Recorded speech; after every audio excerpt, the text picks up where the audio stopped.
पशु बनोगे और हम तुम्हें ऐसी तुम्हारी निर्मम हत्या करेंगे तो तुमको कैसे लगेगा? तो सोच लो तुम कितनी बार मरोगे और कितनी बार पशु बनोगे। राजा प्राचीन बलि ने हाथ जोड़ लिया, गुरुवर मैं तो वैदिक धर्मों के हिसाब से कर रहा हूं, ये सब कर्मकांडी ब्राह्मणों ने ऐसा बताया है तो हमने वैसा कर दिया। नारद जी बोले, हे राजन, ये जो गलत है ना, कोई भी धर्म और शास्त्र में नहीं बताया जाता। कभी भी कोई भी धर्म और शास्त्र पशुओं की बलि और हिंसा करने की आदेश नहीं देता। सुन लीजिए, ये पशुओं की बलि और ये हिंसा हम सब लोगों के द्वारा ही बनाया गया है।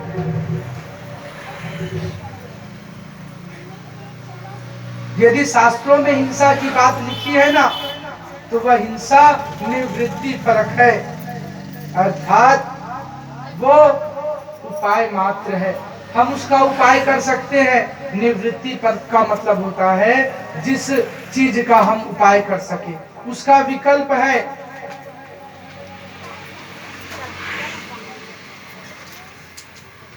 और एक उदाहरण बताता हूं।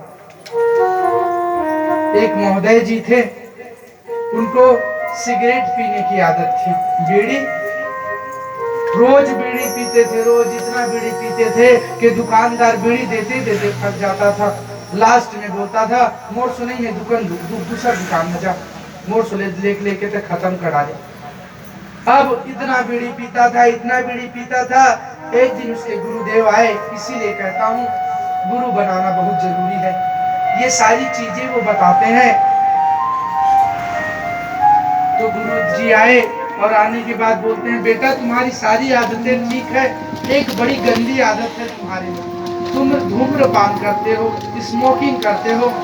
क्या तुमको नहीं पता क्या लिखा रहता है सिगरेट और बीड़ी के पैकेट में? क्या लिखा रहता है कि धूम्रपान सेहत के लिए हानिकारक है, स्मोकिंग टू इंजीरियस हेल्थ, लिखा रहता है ना। फिर भी सब लोग पीते हैं। अब उस चेले ने कहा, क्या करूं गुरुजी, बचपन से यह आदत लगी है, छूट ही नहीं रही है, कुछ आप उपाय बताइए। गुरुदेव ने कहा, ऐसा करो, तुम रविवार को बीड़ी पियो। क्या करो? हफ्ते में 7 दिन होता है ना, तो तुम 6 दिन छोड़ के इतवार को बीड़ी पियो, बीड़ी सिगरेट पियो। अब उसने सोचा, गुरुदेव ने कहा है, गुरुदेव ने शनिवार को क्यों नहीं कहा, इतवार को ही क्यों कहा? मतलब इसके पीछे कुछ बात है। देख लीजिए चेले की बुद्धि को, कैसे अर्थ का अनर्थ निकाल रहा है। अब क्या किया उसने? रविवार को शुरू कर दिया बीड़ी पीना। अब बीड़ी पी रहा है, 1 रविवार को पिया, 2 रविवार को पिया, 3 रविवार को पिया। एक दिन उसके दोस्त आ गए, अरे भाई मैं देखता हूँ तुमको रविवार को ही बीड़ी पीते हो। बताया, एक पहुंचे हुए महात्मा आए थे, उसने मुझे बताया है कि रविवार को बीड़ी पीने से ना आदमी को मोक्ष मिलता है। तो तुम ऐसा करो। सही बोले, मोक्ष मिलता है, मैं भी बीड़ी पीऊंगा। वो बेचारा कभी जिंदगी में हाथ नहीं लगाया था, वो भी शुरू कर दिया बीड़ी पीना। अब 1 से 2, 2 से 3, 3 से 4, ऐसा करते करते रविवार इतवार नहीं रहा, वो बीड़ीवार हो गया। बीड़ी पीने का दिन बन गया। क्या करे महाराज, अर्थ का यही अनर्थ होता है। आपको पता है गुरुजी ने क्यों कहा था उसको? इसलिए कहा था कि यह रोज बीड़ी पीता है, रोज बीड़ी पीता है, इसको आदत लग गई है बीड़ी पीने की। लेकिन जब इतवार को पिएगा तो हफ्ते में 1 बार पिएगा तो उसको याद कहाँ से रहेगा? किसी दिन वो भूल जाएगा बीड़ी पीना, और धीरे धीरे धीरे करके महाराज बीड़ी पीना छोड़ देगा वो। लेकिन उसके चेले ने तो महाराज 10 नंबरी है, उसका चेला 11 नंबरी निकला। उसने बीड़ी पीने को ही दिवस बना लिया। और यही बातें अर्थ को अनर्थ बनाती है। इसीलिए जब तक मन में शंका हो, डाउट हो, क्योंकि हर जो व्यक्ति होता है ना, एक समान विचार का नहीं होता है, उसकी सोच एक समान नहीं होती है। सब अपने अपने बुद्धि के हिसाब से सोचते हैं। आगे कथा आएगी भगवान कृष्ण की, देखना भगवान कृष्ण के कितने रूपों का दर्शन किया, किस किस लोगों ने। अब ठीक उसी प्रकार वेद भगवान परोक्षवादी है। जब उन्होंने देखा कि ऐसे ऐसे लोग हैं जो बिना हिंसा करे नहीं रह सकते, हर चीज में हिंसा करते हैं, तो इन्हें कैसे रोका जाए। तो उन्होंने सोचा, नियम बना लिया कि यदि हिंसा करना है ना तो यज्ञ करोगे तब हिंसा करोगे, अनुष्ठान करोगे तब हिंसा करोगे, और अमुक यज्ञ में अमुक पशु की बलि दोगे। उन्होंने क्या सोच के नियम बनाया था पता है? ये यज्ञ अनुष्ठान सबकी बस की बात नहीं है, लेकिन आजकल आदमी मन क्या करते, चंदा बरार के यज्ञ शुरू कर देते और काटना शुरू पशु लोग। ऐसे ऐसे तो संसार में आदमी है। भगवान ने क्या सोचा और क्या से क्या हो गया। अब आज जब इस प्रकार से राजा प्राचीन बरही को सुनाए ना, तो राजा प्राचीन बरही की बुद्धि ठिकाने लग गई और उन्होंने कहा कि महाराज, मेरे आपसे विनम्र निवेदन है कि मेरे ज्ञान के जो दरवाजे बंद हो गए हैं, आप उसको अपने ज्ञान रूपी खड्ग से खोलिए महाराज। तब मैत्रेय मुनि जी कहने लगे, हे विदुर जी। तब नारद जी महाराज ने प्राचीन बरही को एक बड़ा सुंदर कहानी सुनाया। सुन लीजिए, बहुत अच्छी सी कहानी है, और इस कहानी का जो प्रश्न का उत्तर है वो मैं आपसे लास्ट में पूछूंगा। आप ही लोग बताएंगे इसके बारे में। बहुत अच्छा सा कहानी है, सुन लीजिए। दो मित्रों की कहानी है, दो सखाओं की। दो जन दोस्त रहे। एक के नाम रहे का अविज्ञात और दूसरा का नाम रहे पुरंजन। दो जन दोस्त एकदम पक्का लंगोटिया यार। अब एक दिन के बात है, जो पुरंजन है ना, वो अपन मित्र लंग बोलते, मित्र एक जगह रहत रहत बहुत दिन हो गया यार, मुलास्कट लगे लगी, मैं कहीं जाना चाहता घूमे फिरे, चल हम दोनों जन चलतन। जो अभिज्ञात रहे ना, वो बोलते कि नहीं दोस्त, मैं नहीं जाऊं, मैं यहीं ठीक हूं, ते जा घूम फिर के आ जाबे, लेकिन जल्दी आवे, जल्दी आवे, ज्यादा समय मत लगावे, पता है ना तोर बिना मैं एक पल भी नहीं रह सका। अब जो पुरंजन रहे ना, वो निकल के घर से बाहर और घूमते घूमते, प्यारे सज्जनों, उसने लाखों शहर घूम डाले, पर उसका मन नहीं लगा। हम लोग भी कहीं जाते हैं ना घूमने के लिए, कोई कोई जगह अच्छा लगता है और कोई कोई जगह अच्छा नहीं लगता है, सही है कि नहीं? अब घूमते घूमते घूमते घूमते वह एक नगर के द्वार में पहुंचा, जिस नगर में कितने दरवाजे थे? 9 दरवाजे थे। हर गांव के माँ, कोई भी गांव में घुसथन हमन तो केठो दरवाजा रहे ना, 3-4 गांव में घुसे के दरवाजा। प्रथम प्रवेश द्वार, पीछे कतीले, वो 2 बगल गांव ले, 2 बगल गांव ले रहे ना, वैसे ही उस नगर में घुसने के 9 दरवाजे थे। अब वो पुरंजन बाहर से देखा, मस्त पेंट करे रहे प्रवेश द्वार। सोचित जब प्रवेश द्वार इतना सुंदर पेंट है तो अंदर बताओ बहुत कुछ हो है। अब वो पुरंजन जो रहे ना, वो घुस गए अंदर। जैसे ही महाराज पुरंजन अंदर घुसा, शहर के भीतर गया, तो उसे एक सुंदर कन्या दिखी। समझते रहना कहानी को। अब सुंदर कन्या जब दिखी ना, उसके निकट आई, बहुत ही सुंदर थी वो, जो देखे वो मोहित हो जाए। अब पुरंजन पहुंचा। पुरंजन भी कम स्मार्ट नहीं था, हस्त पुष्ट नौजवान था, तगड़ा। अब जैसे ही देवी नजदीक आई, प्रणाम किया, नमस्कार बोला, देवी क्या मैं आपका परिचय जान सकता हूँ?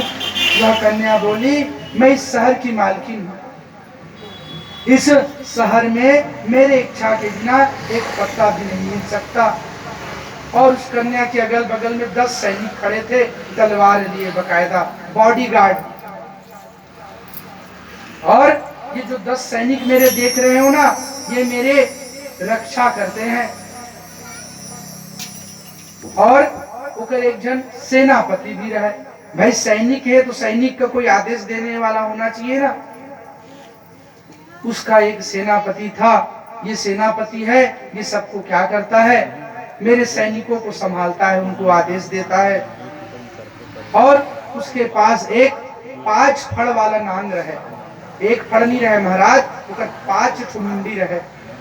यह जो है वही नगर की दिन रात रखवाली करता है।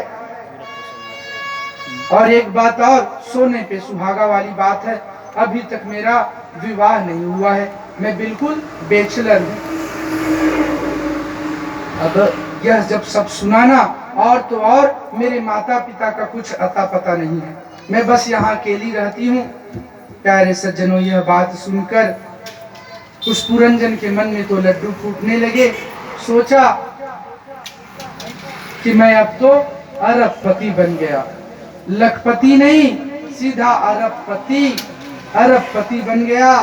और मेरे 5 उंगली घी में है और मुंडी कहाँ है, कढ़ाई में है। इस प्रकार से महाराज आज दोनों एक दूसरे को पसंद कर लिया, दोनों की बड़ी धूमधाम से विवाह हो गया। अब वह देवी का नाम हो गया पुरंजनी। पति का नाम क्या था और पत्नी का नाम पुरंजनी। अब भैया दोनों पति पत्नी के प्रेम में इतना अथाह प्रेम हो गया कि वह जो पुरंजन है ना, अपनी पुरंजनी के बिना 1 मिनट भी नहीं रह सकता था। जहां भी जाता अपनी श्रीमती को लेके जाता। पुरंजन हंसता तो पुरंजनी भी हंसती, और पुरंजनी हंसती तो पुरंजन भी हंसता, पुरंजनी रोती तो पुरंजन भी रोता। इस प्रकार से इतना प्रेम, 2 शरीर एक जान हो गए।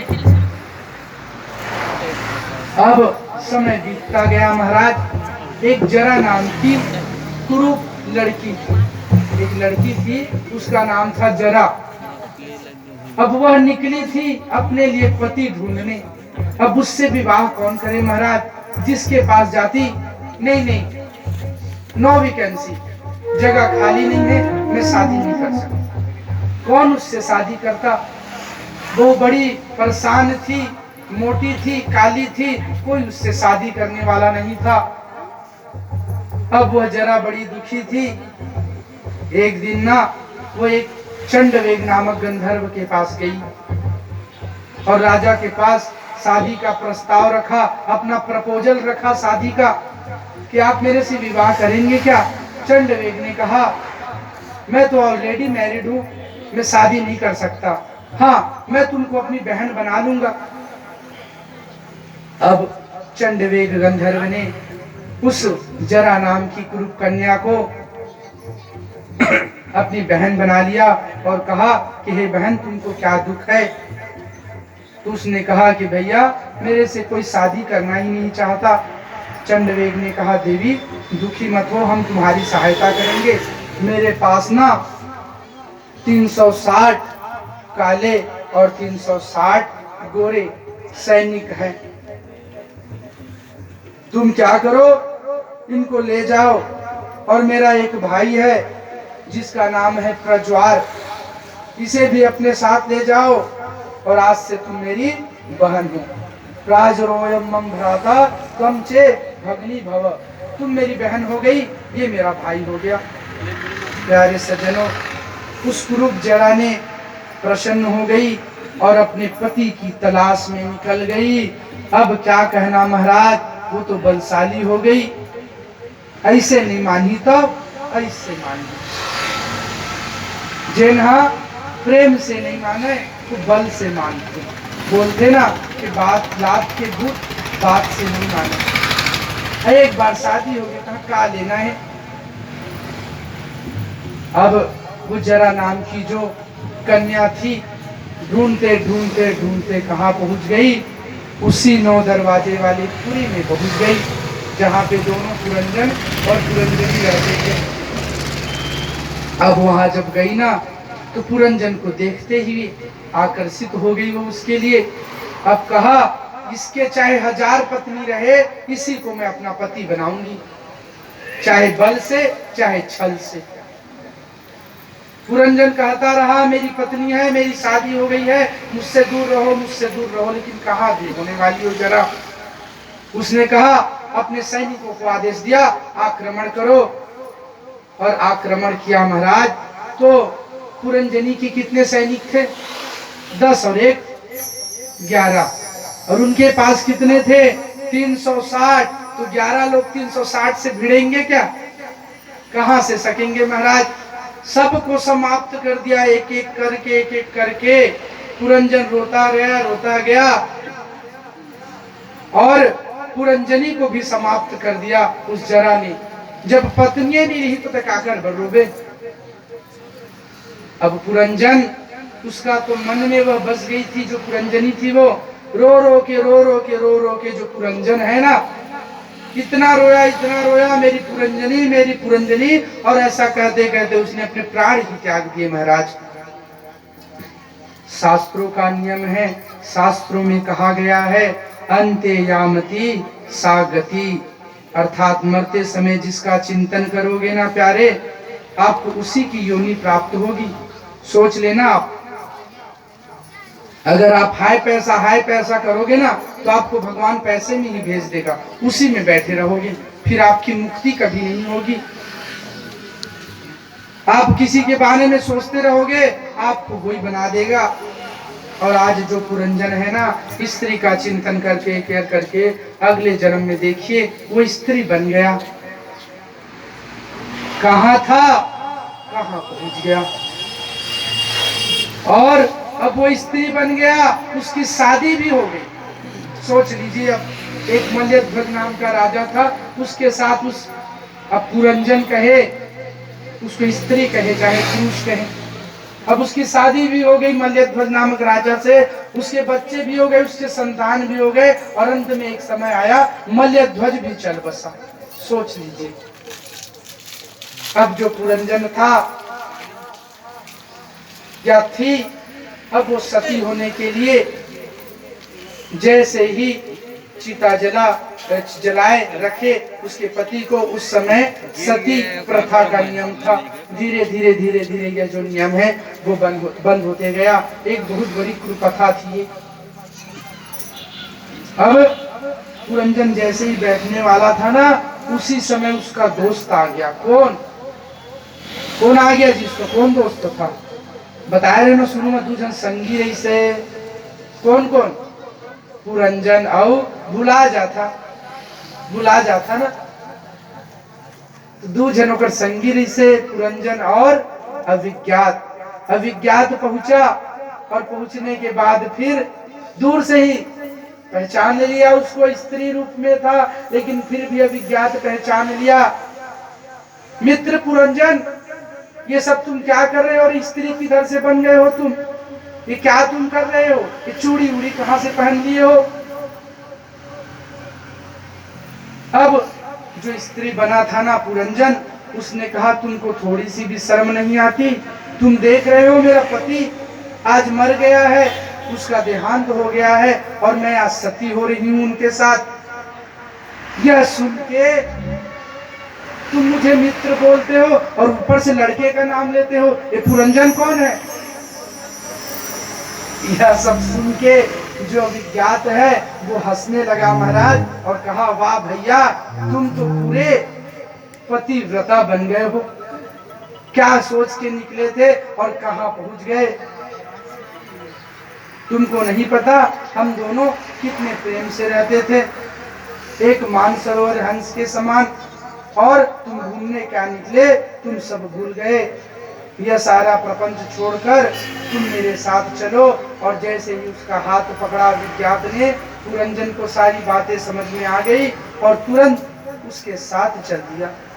इतना सब कह के नारद जी महाराज चुप हो गए, और राजा प्राचीन भरी से पूछे महाराज कथा समझ में आई, कहानी समझ में आई।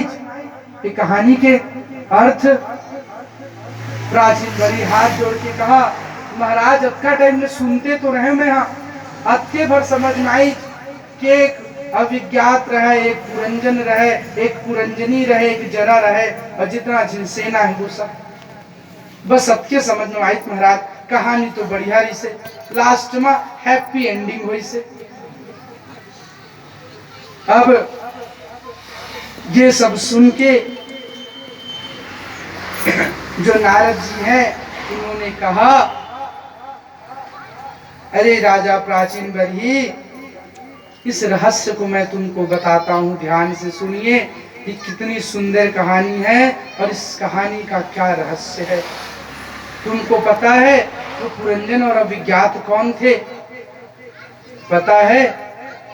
तो जो अविज्ञात है ना वही परमात्मा है, और मेरे प्यारे श्रोताओं जो पुरंजन है वह जीवात्मा है। और इस दुनिया में सबसे सच्चे मित्र परमात्मा और जीवात्मा है, बाकी तो सब छूट जाता है, बस केवल और केवल यह जीवात्मा और परमात्मा ही साथ रहते हैं। अब एक दिन की बात है, परमात्मा को छोड़ के जीवात्मा नाना प्रकार की योनियों को धरा घूमने निकला। घूमते घूमते घूमते घूमते वह उसी 9 दरवाजे की पुरी में पहुंचा। कहने का अर्थ ये है कि उसने 84 लाख योनियों को पार करके उस मनुष्य योनि को धारण किया। मनुष्य योनि के 9 दरवाजे हैं। आप सबको पता है, जब अंतिम संस्कार होता है, जब किसी के शरीर को जलाया जाता है, तो जब हम अस्थि लेने के लिए जाते हैं तो सर्वप्रथम उसके 9 अंगों से उस अस्थि को निकालते हैं। आप सबको पता है ना? वही इस जीवात्मा को घुसने का जगह है, 9 दरवाजे हैं वो। अच्छा, अब समझ में आई महाराज, मतलब एक तो बहुत बड़े सस्पेंस की कहानी है। अब राजा परीक्षित, राजा प्राचीन बरही जो है वो ध्यान से सुनने लगे। अब पूछे, ये सब तो ठीक है महाराज, वो मनुष्य योनि है, यह जो देवी है पुरंजनी वो कौन है?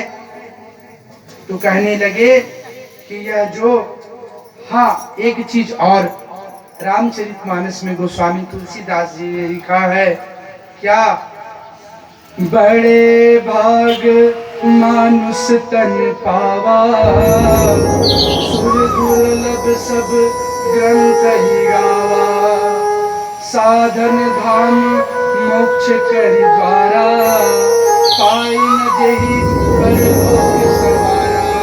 इसको मैंने आपको पिछले की कथाओं में भी बताया है कि मानव योनि ही 84 लाख योनियों में सर्वश्रेष्ठ योनि है, और जो इस योनि को प्राप्त करता है, भगवान को प्राप्त करने का एकमात्र साधन यही मानव योनि ही है।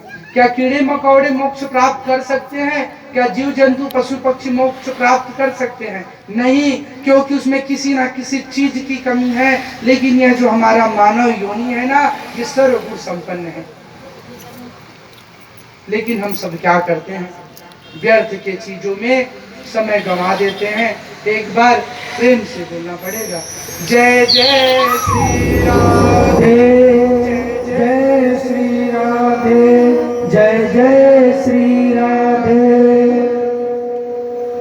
अब महाराज, यह जो सुंदरी देवी मिली वह कौन है? तो वह बुद्धि है, और उसके नगर के जो 10 सैनिक है ना महाराज, तो 5 ज्ञानेंद्रियां हैं और 5 कर्मेंद्रियां हैं। ज्ञानेंद्रियां और कर्मेंद्रियों को तो आप जानते हैं ना।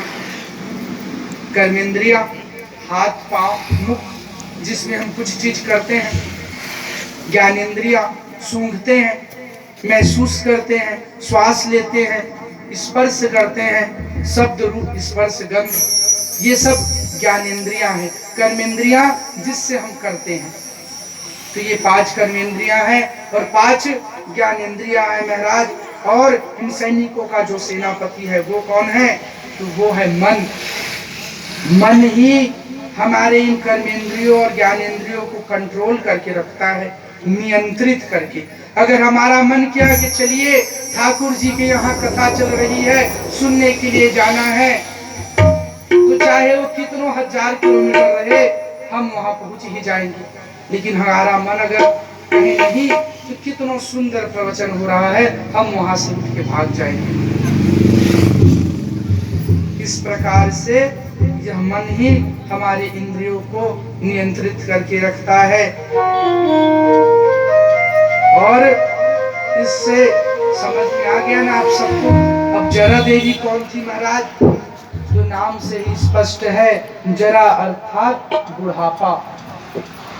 उससे कोई शादी नहीं करना चाहता था, तो क्या कोई बुढ़ापा को अपनाना चाहता है? कोई बुजुर्ग होना चाहता है? इस संसार में अगर आप पूछोगे ना, हाँ जाते जवान होना चाहते, हाँ भले वो 60 साल के रहे, लेकिन कहीं अभी तो मैं जवान हूं, बोलेगा ना। लेकिन कोई बुजुर्ग नहीं होना चाहता।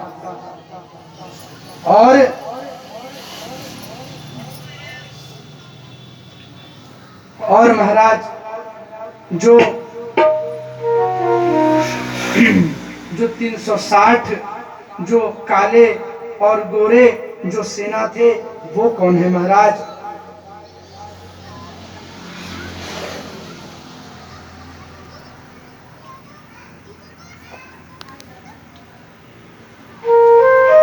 तो यह जो 360 सैनिक है ना, काले और गोरे, तो जो काले गंधर्व है, काले सैनिक है, वो रात है, और जो गोरे सैनिक है वो दिन है।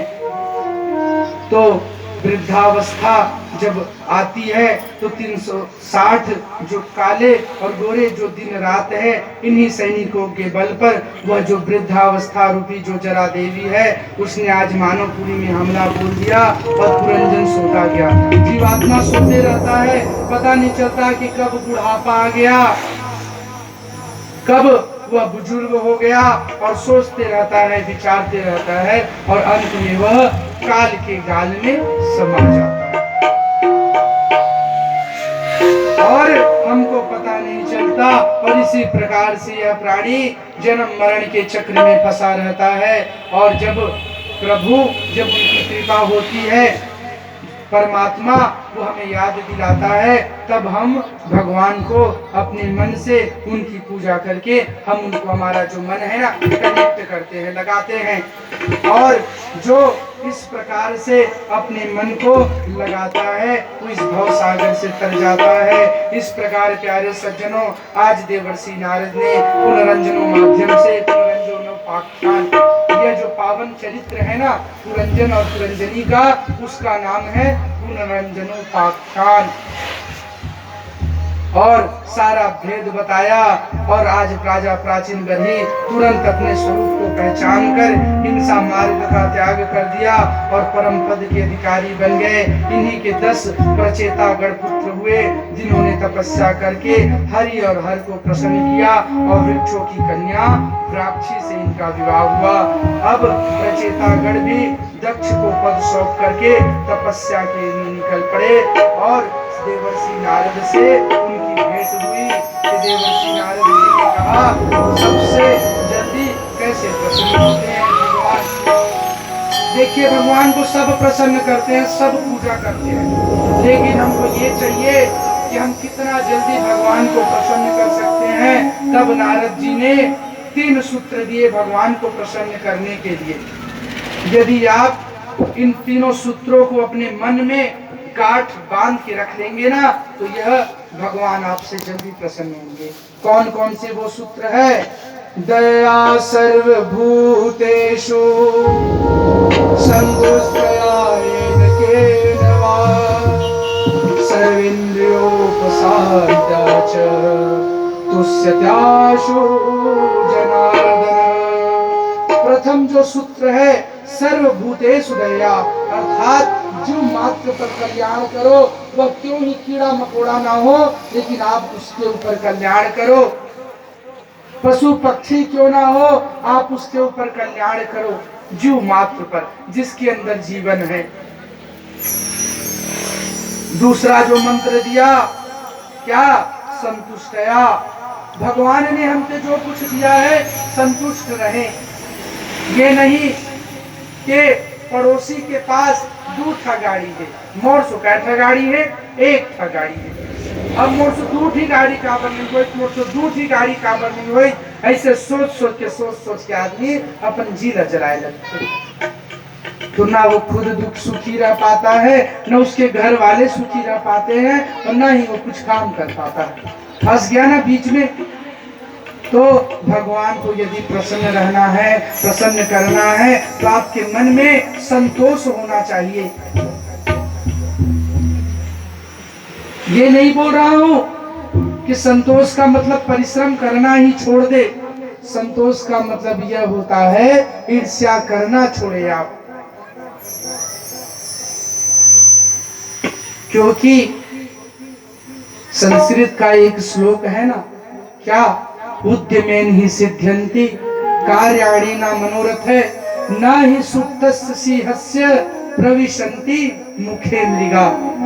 है ना संस्कृत का श्लोक कि परिश्रम करने से ही कार्य पूर्ण होता है, बैठने से काम नहीं होता है। और क्या सूत्र दिया, कहा कि सर्व इंद्रियों शांति, जितने भी हमारे इंद्रिय हैं उनको कंट्रोल करके रखो। कंट्रोल करने का मतलब है ये जो हमारे हाथ है ना, जब चोरी करने लग जाएंगे, ये हमारे नेत्र है ना, जो गलत चीजों को देखने लग जाएगा, ये पैर जब गलत जगह जाने लग जाएगा, समझ लेना हमारे इंद्रिय हमारे नियंत्रण में नहीं है।